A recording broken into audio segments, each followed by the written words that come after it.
Achatento bo'yog'ini surtishda e'tibor berish kerak bo'lgan jihatlar. Yuzani tayyorlash. Devorni chang, yog' va kir qoldiqlaridan tozalang. Agar yuzada yoriqlar bo'lsa, ularni shpaklyovka bilan tekislang, primer bilan qoplang. Bu bo'yoqning bir xil yopishini ta'minlaydi.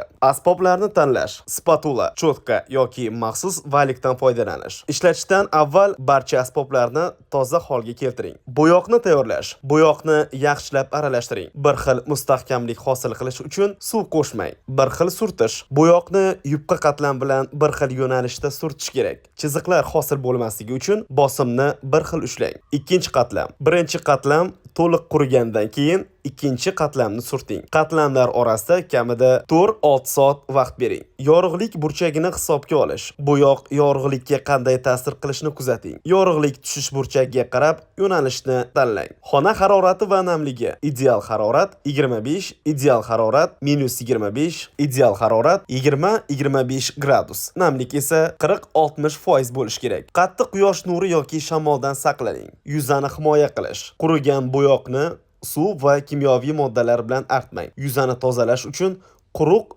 yumshoq matodan foydalaning. Art Color orqali yangicha ko'rinish